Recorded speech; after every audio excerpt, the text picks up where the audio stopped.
Sophocles' Oedipus the King, first performed in ancient Greece around the 5th century BCE, is one of the foundational works of Greek tragedy.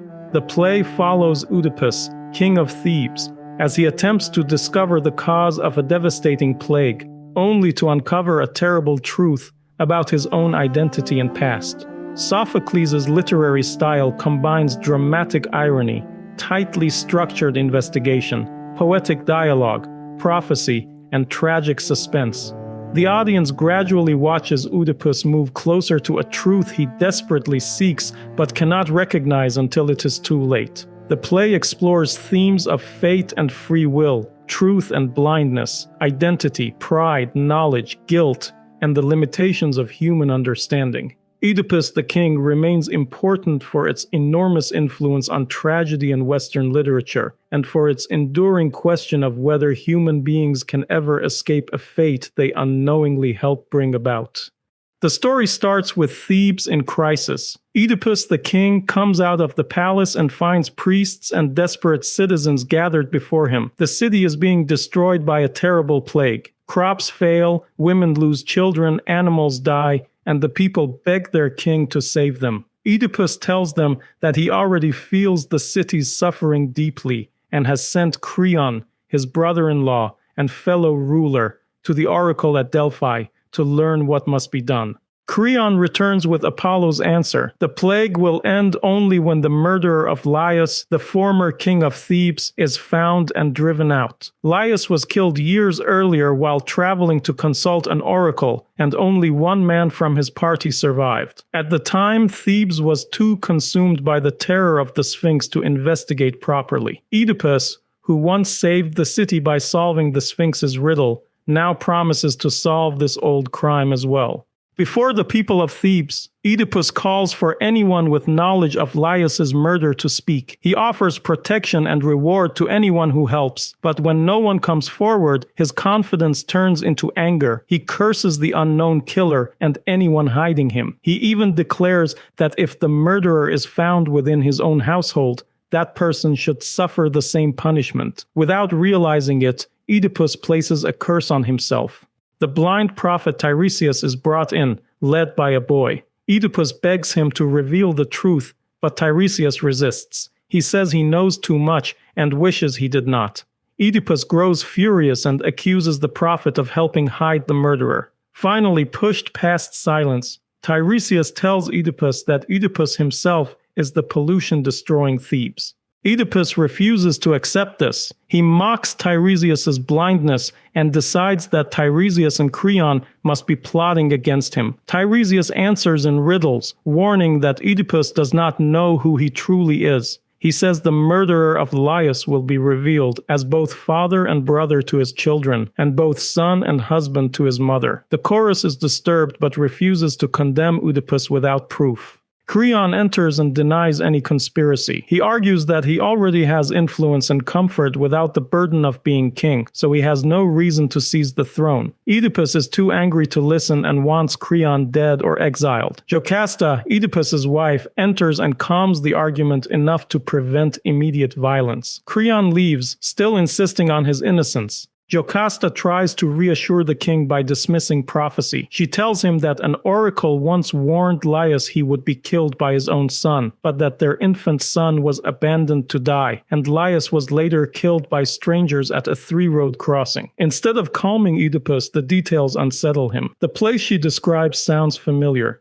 Oedipus then tells Jocasta his own story. He grew up in Corinth as the son of King Polybus and Queen Merope, but at a banquet someone once suggested that he was not truly their child. Troubled, he went to Delphi. The oracle did not answer his question about his parents, but instead foretold that he would kill his father and sleep with his mother. Horrified, Oedipus fled Corinth so that the prophecy could never come true. On the road, at the crossroads, he met a group of travelers who insulted and attacked him. He killed them in self-defense. Now he fears one of those men may have been Laius. The king sends for the surviving servant from Laius's party, hoping the man will prove that several thieves killed Laius and that Oedipus is not guilty. While they wait, the chorus reflects on pride, destiny, and the danger of doubting the gods.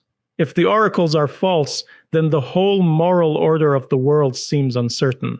A messenger arrives from Corinth with news that Polybus is dead, and that Corinth wants Oedipus to return as king. Jocasta is relieved, believing this proves the prophecy false because Polybus died naturally. Oedipus is also relieved at first, but he still fears the part of the prophecy about marrying his mother. The messenger tries to remove that fear by revealing that Polybus and Merope were not Oedipus's birth parents. The messenger explains that he once worked as a shepherd and found a baby on Mount Cithaeron. The child's ankles had been pinned together, leaving the injury that gives Oedipus his name and limp. Another shepherd, a servant of Laius, had given him the baby. Jocasta immediately understands the horrifying truth and begs Oedipus to stop asking questions. But the king believes she is only ashamed that he may have humble origins, so he insists on continuing. The second shepherd arrives. He is the same man who survived Laius's murder and the same man who once handed the baby to the Corinthian shepherd. At first he refuses to speak, but Oedipus threatens him until he tells the truth. The baby came from the house of Laius. Jocasta had ordered the child destroyed because of the prophecy that he would kill his father. Instead, the shepherd spared him and gave him away. Now everything becomes clear. Oedipus is the son of Laius and Jocasta. He has killed his father, married his mother, and fathered children who are also his siblings. The truth he has spent the play chasing is the truth that destroys him. Oedipus cries out and rushes into the palace. The chorus mourns the fall of a man who seemed blessed and powerful, but was always caught in the web of fate. A messenger soon comes from inside the palace and describes what has happened. Jocasta has killed herself, overcome by horror at the life she has unknowingly lived. Oedipus finds her hanging in their bedroom. In grief and rage, he takes the gold pins from her clothing and stabs out his own eyes, saying he can no longer bear to see the world or the people connected to his shame. Oedipus emerges from the palace blinded and bleeding. He rages against his fate, but also insists that, though Apollo shaped his destiny, he himself chose to blind his eyes. He asks to be exiled from Thebes, just as he demanded for Laius's murderer. The chorus can hardly look at him, and Oedipus curses his birth, his marriage, and the life that brought so much suffering. Creon returns and takes control. He forgives Oedipus for accusing him earlier, but orders that Oedipus be brought inside, away from public shame. Oedipus begs for exile, and Creon says he will seek the gods' approval before deciding everything fully. Oedipus then asks to see his daughters, Antigone and Ismene, one last time. The girls are brought to him crying. Oedipus embraces them and grieves for the hard lives they will face as the children of such a cursed marriage. He asks Creon to care for them and prays that their lives will be kinder than his. Creon ends the farewell, reminding Oedipus that his authority is gone. The play closes with the chorus reflecting on Oedipus's ruin. A man once admired above all others has fallen completely, proving that no life can be called happy until it has reached its end.